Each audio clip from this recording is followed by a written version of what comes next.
भरी जवानी में अपना ही मुंह काला करना, ये अत्यंत दुख की बात थी। ये तो वो समय होता है जब हर लड़की को सुंदर दिखने की चाह होती है, पर इस दुनिया में बैठे एक से बढ़कर एक हवस के भूखे दरिंदों से बचने के लिए राजकुमारी को यही कृत्य उचित लगा।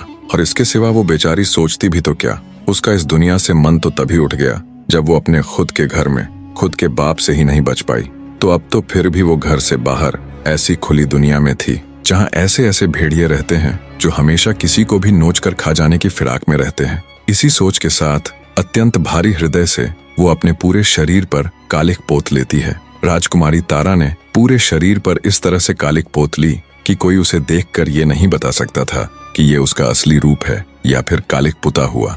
वो ऊपर से नीचे तक अब एक क्रूप स्त्री नजर आ रही थी। राजकुमारी तारा ने जब इस हुलिये के साथ पानी में अपनी परछाई देखी तो वो भी खुद को नहीं पहचान पाई। अब जब राजकुमारी को पूरी तरह ये यकीन हो गया कि उसे कोई नहीं पहचान पाएगा, अब उसे किसी से कोई खतरा नहीं है, तो वो अपनी ससुराल जाने का निश्चय करती है। राजकुमारी ने सोचा, कहीं और भटकने से बेहतर तो यही है कि प्रतापगढ़ ही जाया जाए। कम से कम वहां अपने पति को तो रोज देख लिया करेगी। अब उनके सिवा इस दुनिया में उसका है ही कौन। हाँ, ये अच्छा विचार है। इससे मैं उनके पास भी रह लूंगी और अपने परिवार की सेवा भी कर लूंगी और किसी को कुछ पता भी नहीं चलेगा कि मैं कौन हूँ, और ना ही मुझे किसी को यह घिनौना सच बताने की जरूरत पड़ेगी। इन्हीं विचारों के साथ राजकुमारी तेजी से अपनी ससुराल यानी प्रतापगढ़ की ओर बढ़ रही थी। तभी उसे रास्ते में एक गाड़ीवान दिखाई दिया। राजकुमारी तारावती कुछ धन के बदले उसकी गाड़ी में बैठ गई। शाम होते होते राजकुमारी तारावती प्रतापगढ़ पहुंच जाती है।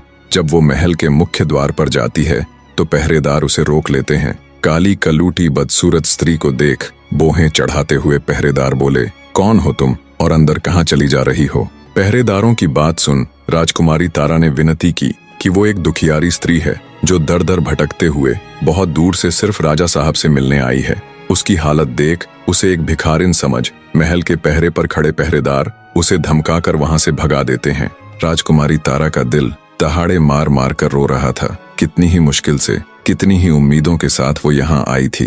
राजकुमारी तारा इतनी दुखी थी कि वो किसी कुएं में कूदकर अपने प्राण त्यागने की सोच रही थी।